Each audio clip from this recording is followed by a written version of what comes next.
안녕하십니까. 토곡 정보문화도서관 단골 손님 김민식입니다. 안녕하셨습니까? 성북 길빛도서관 단골 손님 박동훈입니다. 잘 지내셨습니까? 잘 지내셨습니까? 시차 적응 잘. 되셨습니까? 저 시차 적응 하자마자 지금 코피 터지게 지금 막 다니고 있습니다. 바쁘게 지내고 있습니다. 지금 어떤 일로 바쁘십니까? 아니 뭐 오늘은 세상을 바꾸는 시간 15분이라는 프로그램에 이제 나가서 강연을 하고 왔고요. 그리고 계속 이제 부산 가서 막 CEO 아카데미 강의하고 왔는데 참 재미난 소식이 하나 있습니다. 어떤 소식일까요? 제가 다음 주 화요일 14일에 네. 토곡 정보문화도서관 네. 개관 10주년 기념 강의를 제가 합니다. 와우. 이게요, 그 도서관 단골 손님으로 살잖아요. 네. 그러면 그 도서관 직원분들이 저를 아시거든요. 제가 왜냐하면 특히나 제가 그때 이제 저는 디지털 자료실에서 주로 이제 이 원고 작업을 많이 했거든요. 네. 디지털 자료실은 아무래도 이제 다들 컴퓨터 작업하는 공간이니까 저도 그냥 노트북 키보드 이렇게 두들기는 소리가 그렇게 방해되지도 않고 그래서 거기서 작업을 많이 했는데 그때 디지털 자료실에서 근무하시던 분이 지금 도곡정보문화도서관 관장님이 되신 거예요. 승진을 하셔서. 그래서 이제 저를 연락을 주셔서는 그래도 도서관 개관하고부터 10년간 정말 꾸준히 단골 손님으로 사셨고 이번에 새 책도 이제 외로움 수업 새 책도 나왔고 하니까 도서관 10주년 개관 기념 강연 해달라고 하셔서 제가 너무나 영광스럽습니다. 그러면서 제가 지금 강연 자료를 뭘 찾고 있는 줄 알아요? 제가 네. 2013년도에 봄에 이 강남에 어디서 살까를 하면서 이렇게 집 보러 다니다가 제가 이 동네 와서 플래카드 사진 찍은 게 있거든요. 도곡 정보문화도서관 개관이라고 하는 그 플래카드, 도서관이 새로 생겼다는 것을 주민들에게 알리기 위해서 붙여놓은 그 플래카드를 제가 그걸 사진을 찍었어요. 왜 찍었냐면 사진 찍어서 아내에게 제가 보낸 거죠. 여기다. 이 동네 도서관 생긴다. 근데 그 도서관 되게 규모도 크고 강남구 대표 도서관. 그러니까 강남구 대표 도서관은 뭐냐면 강남구에 도서관이 17개인가 여러 개가 있어요. 네. 근데 그 중에서도 여기가 대표 도서관이에요. 그러니까 대표 도서관은 이 규모도 제일 크지만 중요한 건 장서가 5만 권 가까이 되는 거예요. 그러니까 대표 도서관에서 장서를 기본적으로 많이 가지고 있고 그러면 왜 이렇게 약간 마을 문고라든지 동사무소 주민센터 위에 있는 약간 한층 정도 쓰는 작은 도서관 있잖아요. 네네. 그런 데서 부족한 이제 장서는 대표 도서관에서 이제 상호대차로 가져가는 시스템이거든요. 그래서 제가 딱 우리는 이 동네에서 살아야겠어라고 하고 이제 그 플래카드를 지금 제가 이제 주말에 강의 자료 모으면서 그 사진을 찾아내려고요. 그 사진 찾아서 딱 강의 안에 넣으면은 그냥 그걸로 그날의 강의는 끝이야. 야, 그러니까 이 도곡 정보문화 도서관으로서는 네.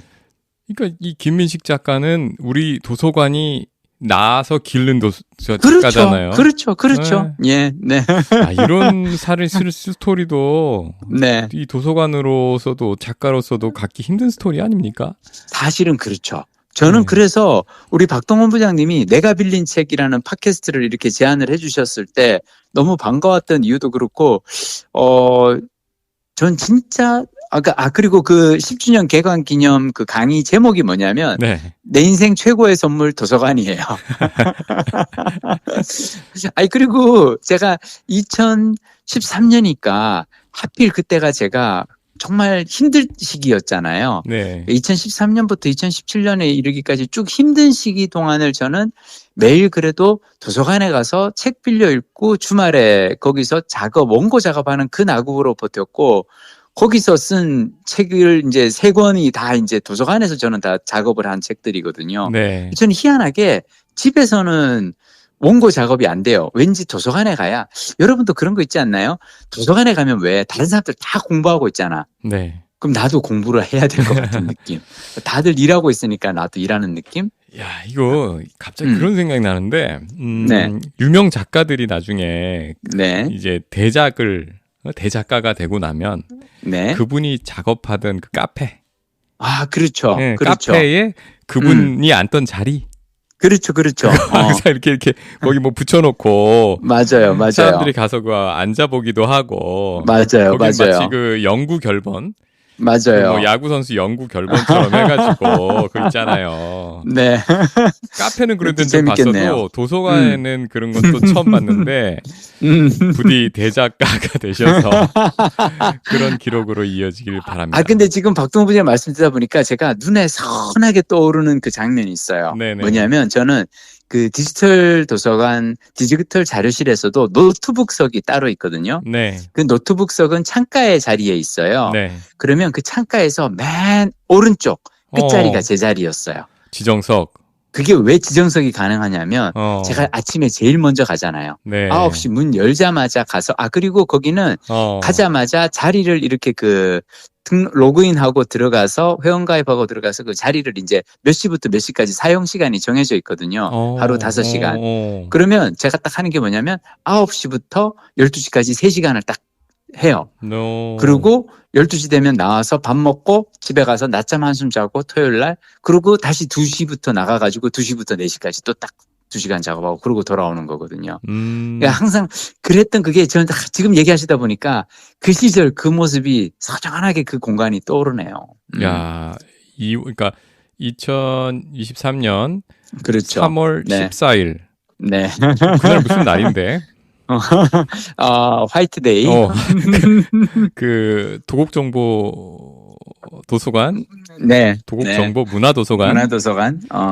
몇 시입니까? 거기 아마 저기 다음 주 화요일이요. 네. 오후 4시 강의입니다. 다음 주 화요일 오후 4시. 혹시 들으시는 분 가운데서 강남 구민이시고 그래서 저기 강남구 통합도서관 회원 가입이 되어 있으신 분이라면 한번 모르겠어요. 그때까지는 저기 아직 자리가 있을지는 모르겠습니다. 제가 얼마 전에 확인했을 때는 조금 그래도 자리가 남아 있었어요. 야, 입추의 여지가 없을. 아닙니다. 그렇지는 않고요. 아까 쇠바 씨도 출연하시고 지금 이 작가분들 책 내시면 맞아요. 가장 이 초반에 바쁘시죠? 바쁩니다. 그리고 제가 사실 얼마 전에 이제 지식 인사이드라고 하는 유튜브 유튜브 알아요. 나갔었거든요. 네. 그 영상이 한 조회수가 60만이 넘은 거예요. 네. 오늘 그 출판사 그 관계자분을 만났는데 네. 그 조회수 60 넘고 그 지식 인사이드 나가고 나서 책 판매량이 유의미하게 늘었답니다. 그런데 우리 내가 빌린 책 팟캐스트의 수치는 왜 유의미하게 늘지 않는 거예요? 아니야, 여기서 꺾이면 안 됩니다. 그렇죠. 꺾이지 않는 마음. 우린 인위적인 마케팅 하지 않습니다. 그렇죠. 네. 근데 이렇게 소수 정예만 지금 듣고 계신 아마 이렇게 아껴 들으시느라고 함부로 퍼뜨리지 않으시는 것 같은데 근데 저희 후원해 주시는 분이 계세요. 그래요? 예. 그래요? 매주 후원해 주시는 분이 계세요. 어떤 분이신지 제가 알 것 같기도 한데. 네, 팟빵으로 들으시는데 제가 그분 아이디를 지금 찾아봐야 되겠네. 근데 그분께서 매주 후원을 해주셔서 저희가 통장을 하나 만들었습니다. 우와. 그 법인은 아니기 때문에 카카오톡 그 모임 통장으로 해서 그렇군요. 네, 처음으로 저 팟빵에서 정산을 받아가지고 쌓았습니다. 후원 계좌로 해서 저희가 이제 정말 이 장비 확충에 이렇게 소위 이제 캐펙스 투자에 그렇죠. 캐펙스 투자에 넣도록 하겠습니다. 그래서 우리는 항상 이 설비 투자에서 우리 어차피 길게 보고 가는 거니까요. 지금 사실 시간을 아끼기 위해서도 있지만 이렇게 전화 연결한 이유가 마이크 하나밖에 없어요. 그 마이크는 제가 하나 쓰고 나머지는 전화 연결로 하는데 다음에 이제 마이크라든지 새로운 장비 이제 방송 장비 마이크를 하나 추가할 생각입니다. 그러면 이제 근데 그러면 진짜 그 후원해 주신 분이 정말 감사한 분이네. 마이크 하나 있는 팀에게 이제 마이크 하나를 더 선물해 주시는 거니까. 마이크에다가 그분 이제 그 후원하시는 분 아이디를 이렇게 적어 놓으려고요. 제가 다음번에 이게 꼭 찾아서 그 저희 후원자님 예, 성함 또 아이디를 밝혀드리도록 네. 하겠습니다. 네. 저는 오늘 사실 네네. 그분이 이렇게 생각하면 항상 놀라운 건요. 네. 그분 저도 이렇게 팟빵에서 그분이 이렇게 후원하신 게 쭉 보거든요. 네. 그게 그렇게 꾸준히 하기가 쉽지가 않거든요. 정말 쉽지 않은 일입니다. 예. 쉽지 않은데 이 자리 비로 다시 한번 감사의 말씀 전합니다. 네, 감사합니다. 오늘 그러면 또 지방도 다녀오셨겠네요. 자, 근데 저는 지방 다니는데, 저는 사실은 박동원 부장님 그동안 무슨 책 읽었는지가 그동안 너무 궁금했어. 나 이 질문 피하려고 딴 얘기 많이 했는데. 아니, 피해갈 수 없지. 내가 빌린 책에서 도대체 박동원 부장님은 그동안 어떤 책을 빌리셨는지 제목만 얘기해봐요, 제목만. 빌리긴 많이 빌렸어요. 어떤 거 빌렸어요? 그러니까 제 아이디로도 빌리고, 저희 집 아이디로도 빌리고. 욕심꾸러기 우훗훗. 아니 이게 기간 안에 다 못 읽다 보니까 돌려막기 한 거죠. 가장 최근에 빌린 책들 중에서 그래도 이제 다 읽은 제목만 거. 쭉 한번 얘기해봐. 다니엘 핑크가 쓴 후회의 재발견. 잠깐만. 다니엘 핑크의 책을 나도 되게 좋아하는데 제목이 나 생소한데 뭐라고요? 후회의 재발견. 후회의 재발견? 난 다니엘 핑크 그러면 왜 우리 드라이브. 저는 사실 이게 처음 책이었는데 이분 되게 유명한 그래요? 분이더라고요. 그쵸. 어때요? 후회의 재발견은? 사실 중간까지 읽었는데, 그러니까 그 후회라는 감정에 대해서 보통 이런 말 하잖아요. 야, 잊어버려. 이거. 돌아보지 마. 이미 지난 거야. 그치. 이게 이제 현명한 극복 방법이라고 우리 흔히 알고 있잖아요. 네. 근데 이분의 주장은 그게 아니에요. 뭐예요? 후회를 잘 들여다봐야 더 나은 미래를 만들 수 있다. 그 부제가 뭐냐면 더 나은 나를 만드는 가장 불쾌한 감정의 힘에 대하여. 오케이. 그래서 이분 굉장히 학구적인 분이시더라고요.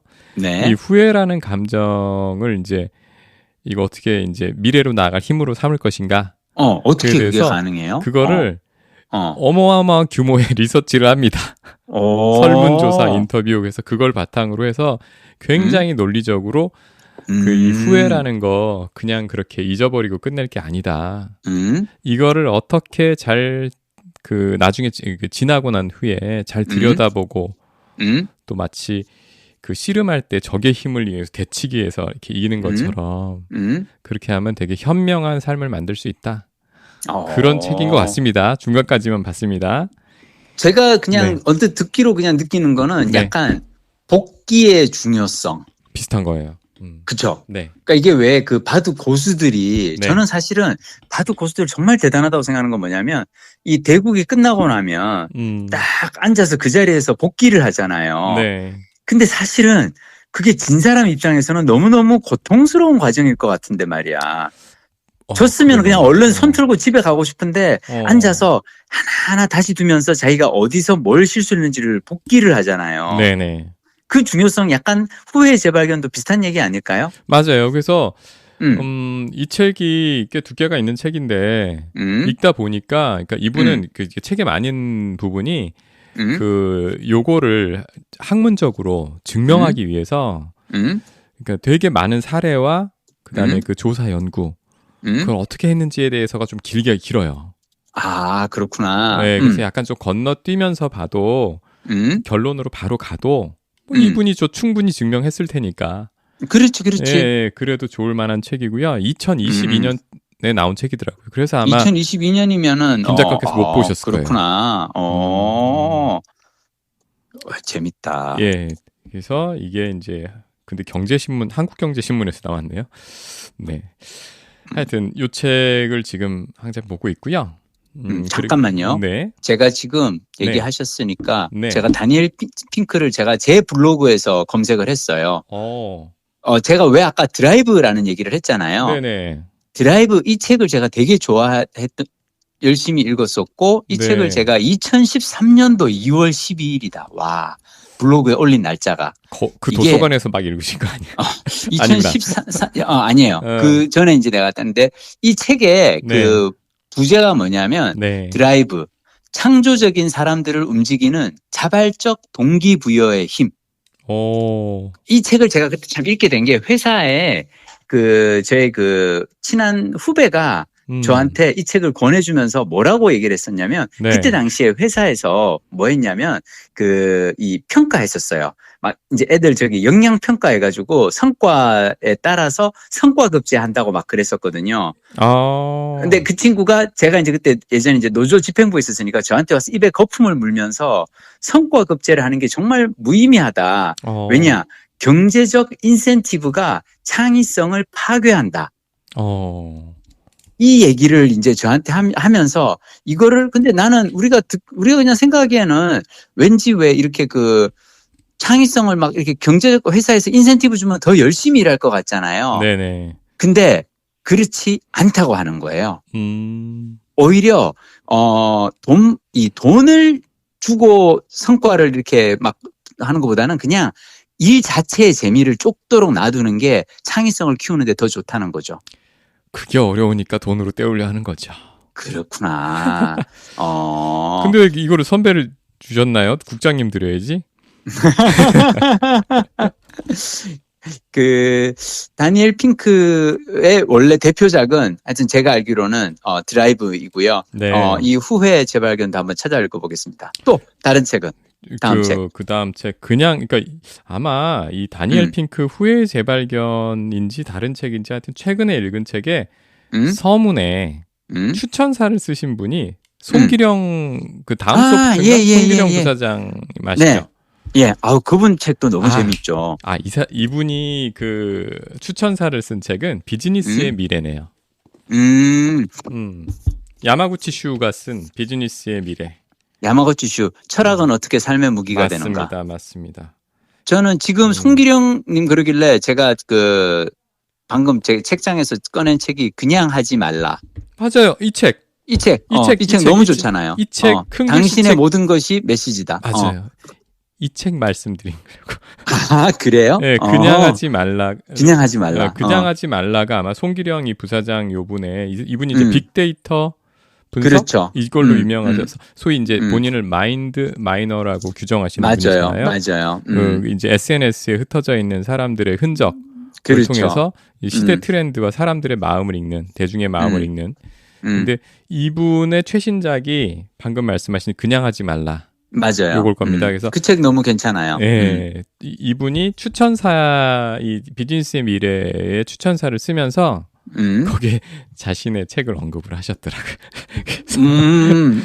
이 꼬리에 꼬리를 물면서 본 책이 그냥 하지 말라. 그렇구나. 큰 글자 책이 나와 있기 때문에 그렇죠. 놓아놓으시는 분들께도 그렇죠. 권합니다. 제가 얘기했잖아요. 큰 글자 책이 나왔다는 건 일단 책이 잘 팔렸기 때문이다. 안 팔리는 책을 큰 글자 책으로 만들지는 않는다. 그랬구나. 네, 그래서 제가 도서관에서 책을 고르는 방법 중 하나가 뭐냐면 큰 글자 책만 따로 모아놓는데 섹션이 있잖아요. 그렇죠. 거기 가서 이렇게 보다가 내가 안 본 책 있으면은 그것을 일반 활자본으로 이제 찾아서 보는 겁니다. 근데 왜 큰 글자 책을 안 집으시고 다시 일반 활자를 저는 집으세요? 큰 글자 책은 책이 부피가 커져서 들고 다니기 불편해요. 그냥 작은 책이 저는 훨씬 더 읽기는 편해요. 아직은. 이게 약간 저도 이 큰 글자 책은 이번에 처음 봤는데 약간 요런 게 있더라고요. 이게 한눈에 그러니까 이 눈의 범위 안에 들어오는 한눈의 범위 안에 들어오는 글자의 양이 이게 좀 적잖아요. 맞아요. 그래서 그런지 이 책을 읽는 속도가 좀 느려진다는 느낌? 약간 그런 그게 있어요. 맞아요. 그런 게 있었습니다.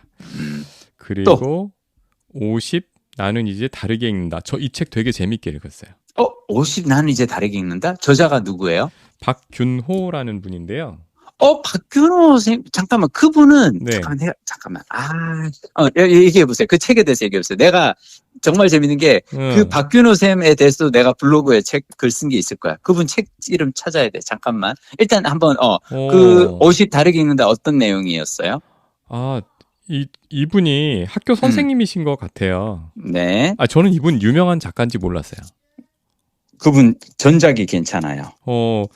근데, 이게 마치 이전에 또 다른 분 어떤 선생님의 책 저 요즘 머릿속에서 뭐가 헷갈리는데, 음? 선생님들이 쓴 책을 제가 몇 권 읽었거든요. 고등학교 선생님들.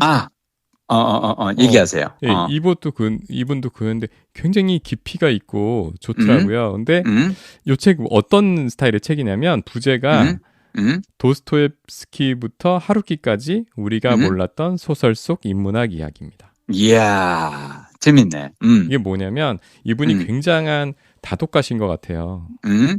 그래서 흔히 많이 알려진 책들 있잖아요. 뭐 도스토옙스키라든지 뭐 톨스토이라든지 이런 책들, 흔히 이제 고전이라고 하는 책들, 누구나 제목은 알지만 읽은 사람 거의 없는 읽어본 적은 없는 그런 책들을 쫙 나열하면서 우리가 이제 그런 책들을 읽으면서 상식적으로 가질 법한 질문들 있죠. 네. 그러니까 러시아 소설들을 쭉 보면 시베리아 유형 얘기가 많이 나오잖아요. 그렇지, 그렇지. 근데 우리가 이제 시베리아 유형이 그냥 그 표현으로만 나와 있다 보니까 정확히 우리가 그 유형이란 게 어떤 건지 막연히 상상을 하잖아요. 그럼 수용소에서 과연 어떤 일이 있을까? 이런 거예요. 그 러시아 소설들을 쫙 나열을 먼저 한 다음에 여기에 꼭 시베리아 유형이 여러 소설에 언급이 된다. 그리고 실제로 도스토옙스키가 시베리아 유형 같고 톨스토이도 같고. 아, 그렇구나. 네, 그 유명한 작가님들이다. 우리가 그 실체를 모른다. 그거 사실 이런 거야.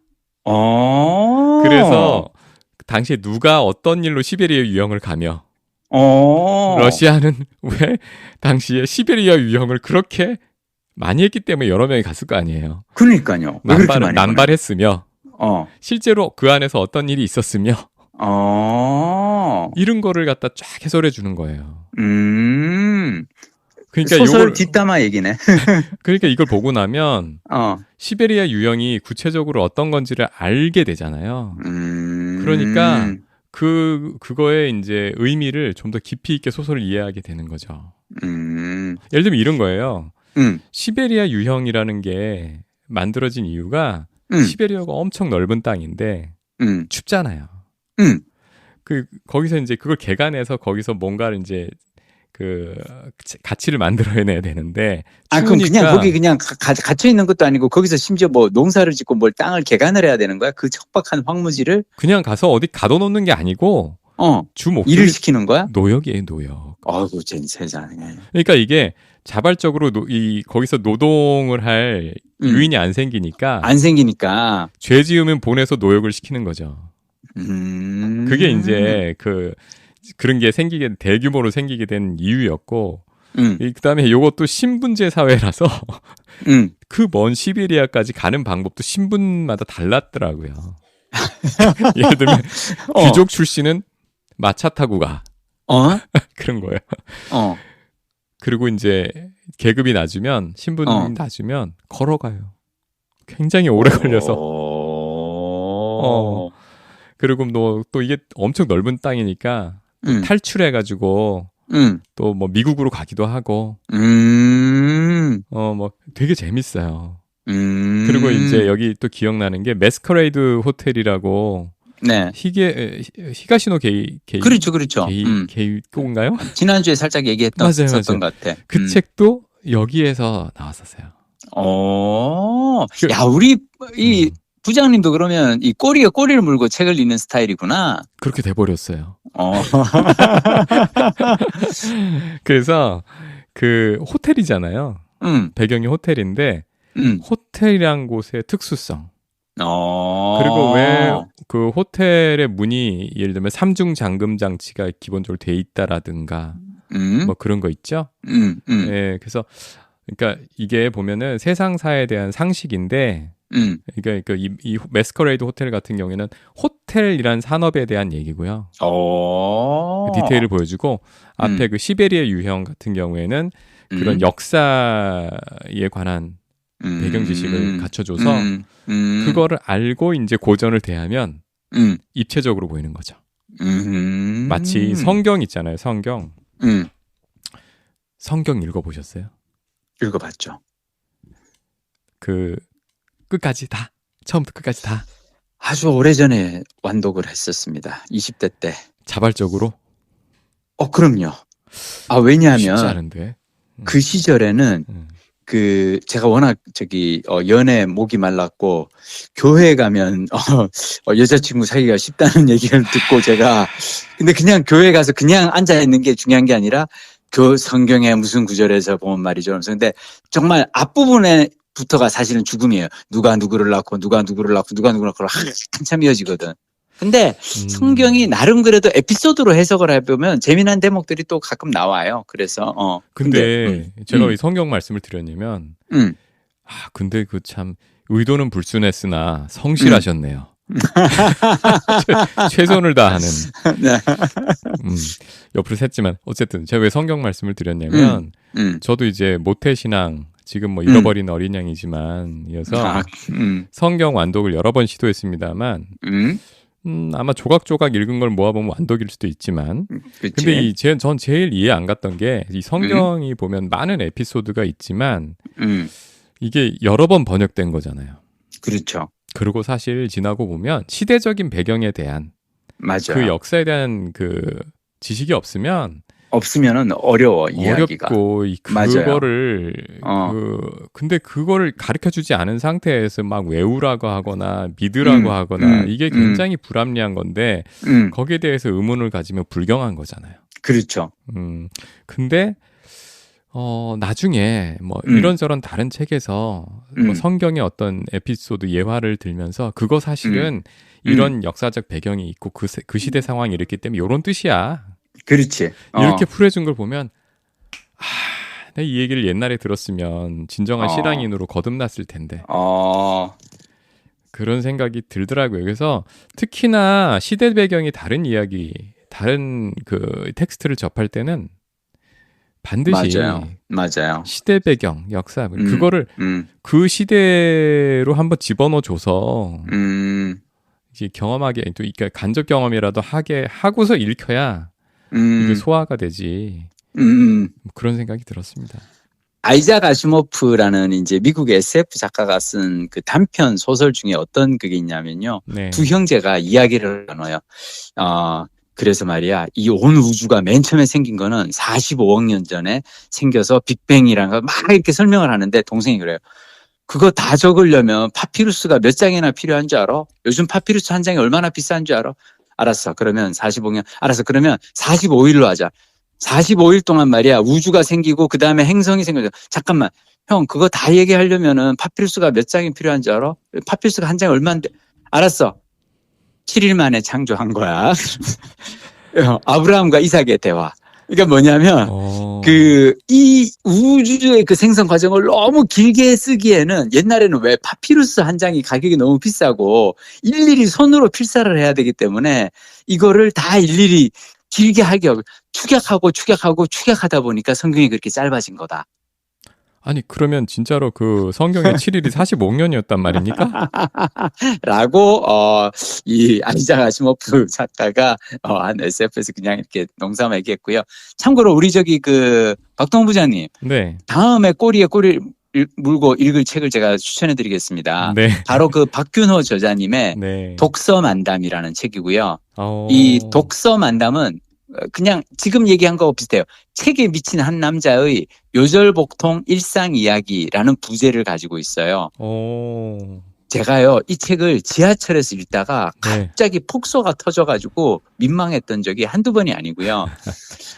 참고로 이제 여기에 이 독서만담 책에서 부탄 여행기를 소개하는 대목에 이런 얘기가 나와요.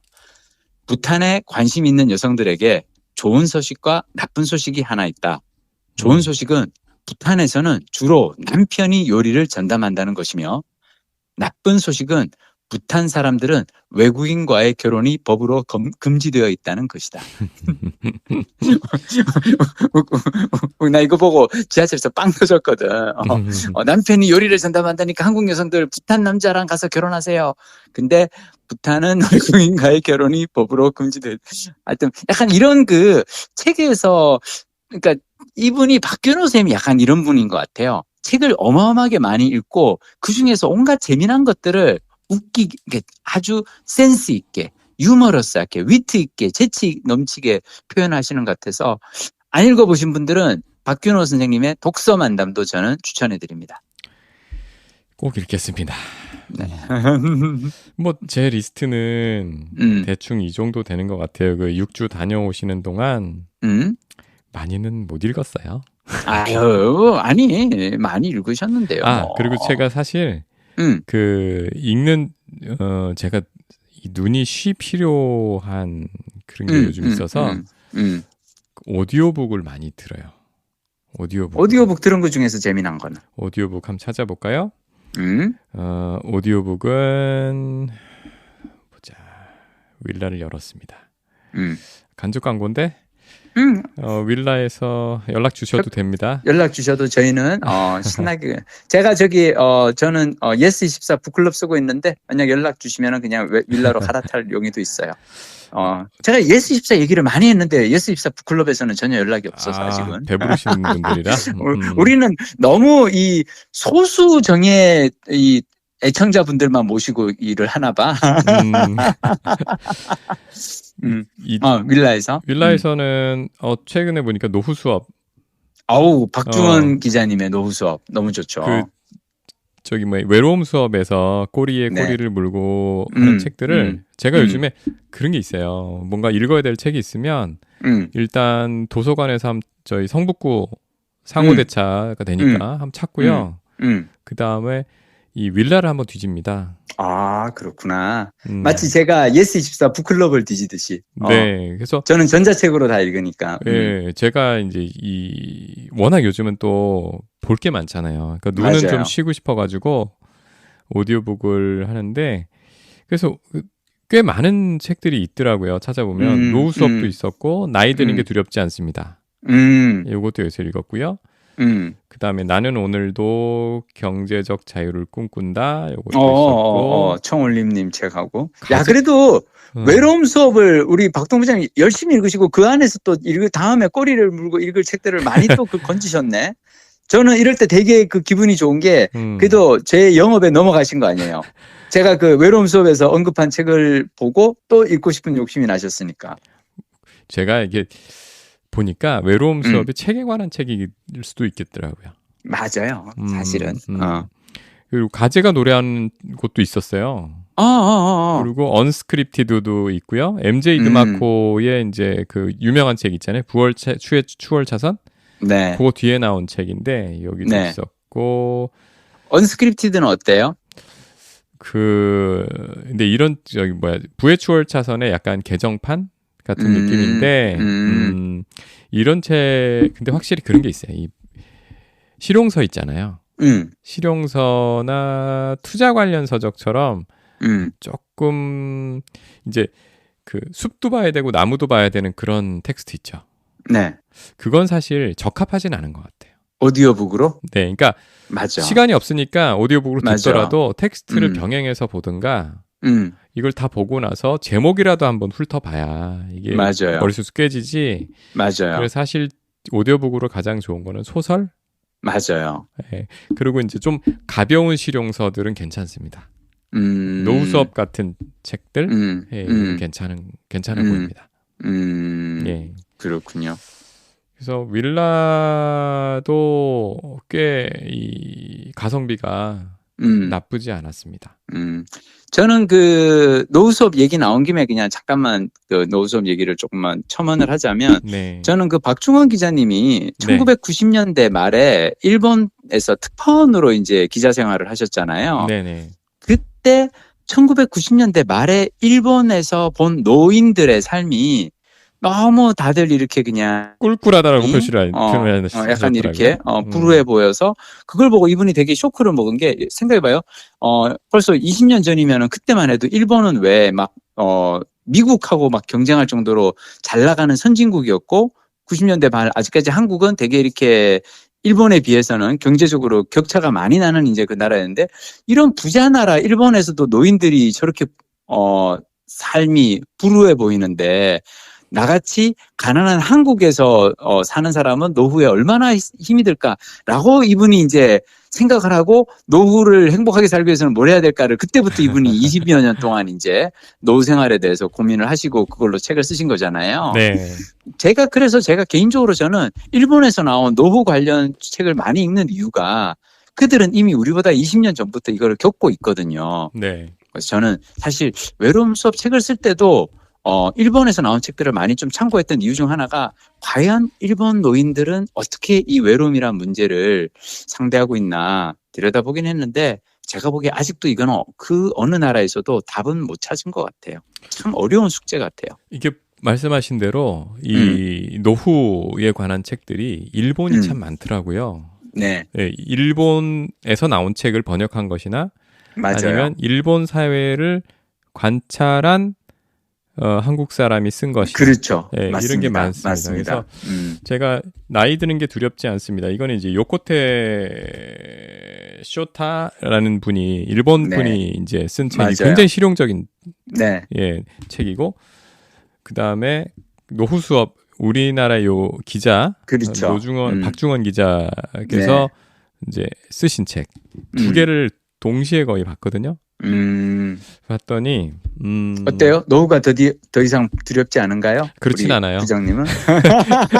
그렇진 않지만 큰 도움은 될 거라고 그렇죠. 봅니다. 이런 거를 맞아요. 갖다가 미리 맞아요. 읽고 맞아요. 생각하고 대비하는 사람하고 그렇지 않은 맞아요. 사람하고 큰 차이가 있을 것 같고요. 맞아요. 여기에 더해서 외로움 수업을 하나 더 봐주셔야 연결될 것 같고. 아, 부끄럽습니다. 네. 팁을 하나 더 드린다면 네. 제가 분기별로 받아보는 잡지가 하나 있어요. 네. 투자와 연금. 제목이 너무 세속적이네. 이게 이제 미래에셋 미래에셋에서 미래에셋 연구소에서 나오는. 예, 이거 보세요. 저는 그 박동 부장님이 예전에 한번 추천해 주셔가지고 왜 그 뉴스레터를 제가 신청해서 그 뉴스레터로 보시죠. 네네. 네. 예, 그 뉴스레터도 있고 이게 사실 기업 특히나 이제 금융회사 거긴 하지만 여기서 내용에서 필요한 부분만 잘 뽑아 쓰시면 그렇죠. 불필요한 뭐 이제 금융회사가 흔히 이런 거는 마케팅 행위로 보기 때문에 그렇죠. 예, 사실은 금융상품을 쓸데없이 많이 살 수 있다 이런 또 불안감이 있잖아요. 네. 근데 저는 이 책에서 이게 이제 분기별로 나오는데 앞부분은 주로 이제 그때의 특히 노후를 앞두고 있거나 이제 은퇴하신 분들의 이게 적합한 금융상품을 특별히 이게 주제로 트렌드로 해가지고 다루거든요. 그런데 그거의 한 절반은 필요한 얘기고 절반은 좀 가려서 봐야 될 얘기다라고 생각이 들지만 뒤쪽에 가면 후반부가 꼭 읽어볼 만한 게 있어요. 뭐냐면 특파원들이 있어요. 그래서 글로벌 시니어 스토리라는 섹션이 절반인데 한 30% 정도 되는데 여기 보면 독일 주로 이제 많이 나오는 얘기가 일본, 미국, 그다음에 여기는 어디냐? 이번 호는 최신 호는 3개가 있네요. 그 세 나라가 보면 특히 독일하고 일본 같은 경우에 앞서서 노령화된 사회잖아요. 그렇죠. 예, 그래서 그 굉장히 이게 솔루션들이 많이 발달을 했더라고요. 어떤 문제에 있어서 솔루션. 그거를 예를 들면 일본 같은 경우는 과거 도쿄 특파원 했던 기자 출신이 통신을 하시면서 쓰시고 뭐 독일이나 미국도 현지에서 실제로 시니어들 상대로 뭘 하시는 분 이런 분들이 통신원으로 해서 우리가 도입했으면 좋을 만한 솔루션들을 굉장히 현실감 있게 다뤄주고 계세요. 그거는 꼭 볼만하다는 생각이 들어서 이거 뭐 어차피 무료니까. 오늘 또 이런 또 꿀팁을 또. 그거 많이 나누고 싶었습니다. 알겠습니다. 오늘 제가 너무 떠들었는데. 너무 좋아요. 오늘 무겁다. 많이 배웠습니다. 그래도 나는 또 우리 또 박동원 부장님이 이렇게 소개해 주시는 책들 중에서 제가 예전에 읽은 또 그 같은 저자의 책들을 다시 이렇게 되새겨 볼 수 있어서 너무 좋았습니다. 지금 안 계시는 6주 동안 이 6주를 한국을 비우고 돌아오시니까 그 사이에도 뭔가 막 새로운 게 생겨 있고 바뀌어 있고 뭐 이런 거 없었어요? 다이나믹 코리아. 근데 저는 요즘은 좀 이제 약간 자극에 무디어지려고 노력을 많이 하고 있어가지고요. 그냥 약간 덤덤해지려고 노력하고 있습니다. 네. 챗 GPT 써보셨어요? 아직 안 써봤어요. 한번 써보시면 알겠습니다. 저는 최근에 이 우리 사회 뭐 전 세계적으로 가장 쇼킹한 그걸 이슈가 그렇더라고요. 이걸로 보여요. 아니 그걸 벌써 책이 막 나오는 걸 보고 이게 뭔가 지금 되게 지금 핫한 뭔가구나 생각은 하고 있어요. 책들을 막 써내고 있더라고요, 사람들이. 정말로 벌써. 뭐 대단한 스피드인 것 같습니다. 사실 챗GPT가 뭔지를 설명하는 책들이 아마 지금쯤 등장했을 거고 아마 이거를 어떻게 활용하는가. 자, 여기에 관한 책들도 우리 나올 다음 것 주에 한번 또 해봅시다. 다음 주에 우리 대화 주제는 챗GPT 어때요? 써보시고 알겠습니다. 말씀 나누는 걸로. 알겠습니다. 다음 주는 우리 그러면 챗GPT에 대한 독서가들의 이야기를 또 한번 나눠보도록 하겠습니다. 오늘 정말 전국 투어 하시느라 고생 많으셨습니다. 아닙니다. 그래도 우리 박동 부장님과 이렇게 또 일주일에 한 번씩 수다 떠는 낙으로 사는 거지 뭐. 네. 그래요. 푹 주무시고요. 네. 일주일 뒤에 건강하게. 우리 다음 주에 또 뵙겠습니다. 네. 네. 고맙습니다. 예, 그리고 참 매주 후원해 주시면 정말 감사하고요. 네. 너무 그렇게 열심히 계속 안 해요. 괜히 우리가 또 인사하고 나서 부담 느끼실까 봐. 정말 그냥 마음만 받겠습니다. 너무 감사해요. 예. 저희 이제 그 마이크 살 돈 다 모았습니다. 감사합니다. 네, 고맙습니다.